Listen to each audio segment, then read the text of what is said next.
How's it going, guys? I've got some trivia slash unfortunate news. I'm going to show you a photograph quickly, and Darrell, I found it, just FYI. We were just talking about this earlier when you informed me of what I'm about to go on about here. But just a quiz and to see if any of you guys recognize anyone in these pictures, and I'm not going to do it fancy. I'm just going to hold up the picture. You see these people? Do you know who they are? Guy on the left there in green, you'll know that is Darrell Kuhn. He is Moonwolf NSC, I believe, on the YouTube, and that's me, the Zero Prince. I was so big, man, you guys don't even know. Like, you have no idea how big I truly was. When I first started vlogging, before I started doing DDP yoga, I had already lost, like, at least 50 pounds. But anyways, that doesn't matter. But that guy in the middle there, if you're a wrestling fan, you recognize him.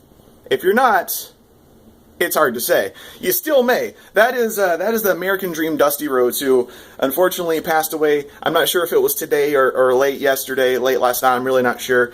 But this is in Conway, South Carolina. Darrell and I met Dusty Rhodes. He's one of the wrestlers that I sort of offended. I remember that day, actually. I was wearing, I don't know if you can see, but I was wearing a UNC Tar Heels shirt, and Mac Brown used to be the coach for the Tar Heels, and he was at the time coaching for, I'm not sure if he still is or not, but for Texas, who is Dusty Rhodes' team. And Dusty asked me who, he said something, and he said something about Mac Brown to the person that he was with, and I was like, who? And he was like, you get out of here. You know, in his Dusty Rhodes, very, very unique voice. And I was like, oh no, I actually, just because earlier that day, I was actually watching Texas, and I don't remember who they were playing, but they were effing blowing them out. I think it was like a 50-point difference, something like that. But yeah, we met Dusty this time. I don't think this was the time that we saw Dusty Rhodes versus Terry Funk in a frickin' steel cage, and Terry Funk is crazy, and Dusty Rhodes was Dusty Rhodes, and just, I don't know. But he leaves behind quite a legacy in not only his amazing just legacy of work, but in his two sons, who are fantastic wrestlers as well. He may have more than two maybe wrestlers, but the two that I know of are Cody Rhodes or Stardust, and Dustin Rhodes or Dustin Runnels or frickin' Goldust, whatever you've known him as. Goldust actually one of my favorite all-time wrestlers, but yeah, Dusty's gone, man. That's kind of a bummer. It's kind of a bummer, I have to say. I only met him, I think, the once. I'm pretty sure, really, that it was just the one time that I met him.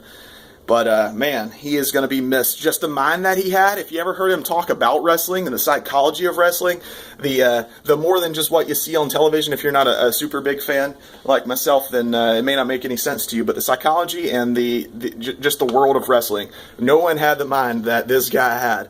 I'm telling you, he saw it all, he did it all. He was the dream, baby. He got over in black and yellow polka dots in the WWE, and this is probably thinner than he was when he was wrestling. I don't know, but Dusty Rhodes, man, gonna miss that guy. I think I read somewhere on Twitter, something, I'm paraphrasing here, but if Dusty Rhodes isn't the reason that you're a wrestling fan, then he's the reason that the person who made you a wrestling fan is the reason that they're a wrestling fan. And I made it more convoluted. I should have just read it verbatim.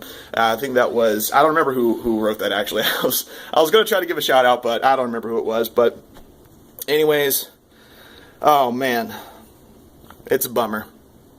Anyways, long live the dream. The dream is dead, but long live the dream. Long live the dream, man.